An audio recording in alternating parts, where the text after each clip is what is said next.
Hi, I finished the heel or the heel flap and the heel on my first pair of socks.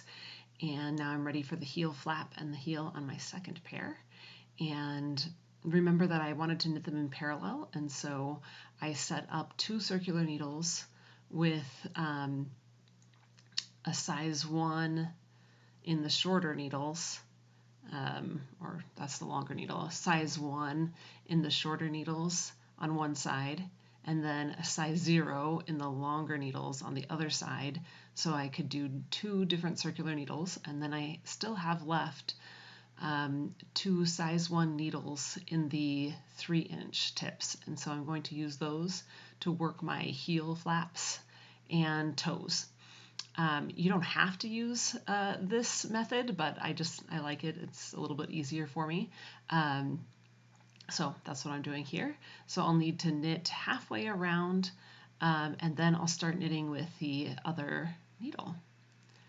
So here we'll get started. I also found out that I need a little bit more tension when I'm working with the shorties. I normally wrap like this, but with the shorties, if I just wrap, I guess I pinch the yarn with my fingers differently when I'm knitting without the shorties. But if I wrap it twice, that makes it more comfortable and I can work a lot faster.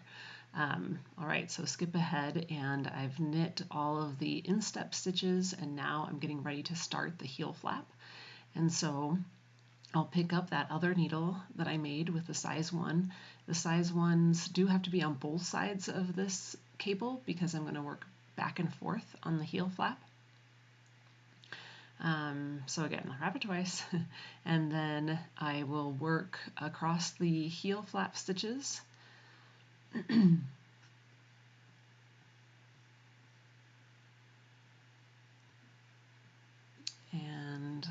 let's see, I'll skip ahead. And now I finished the heel flap stitches, and now I'm going to turn and work back across those. So I don't need my beginning of round marker anymore, and I'll pull that first cable so that my stitches, my instep stitches, can just sit on that cable while I'm working the heel flap. And now I turn, and I do have to purl, so this took a little bit of adjustment for me, but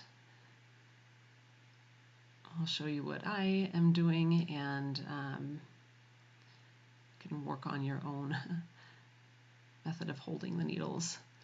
But I'm just using the new cable with the longer tips, and I think in a previous post I told you to never use the shortest cable with the longest tips. So really just make sure that when you're knitting with these long tips, make sure that you keep your tips up, and that will help not stress the join. So if you knit with your tips up, then as you're knitting, it doesn't put as much pressure on that join, and it keeps that cable nice and loose between the ends of the needles. So just work purl back, and then here's some better clips of how I'm purling. And then you'll turn and knit back, and just knit back and forth on that heel flap until you have a long enough flap. And then in the next video I will show you how I turned the heel and picked up stitches all around to get back to just having that one circular needle and working around and around for each sock. Thanks.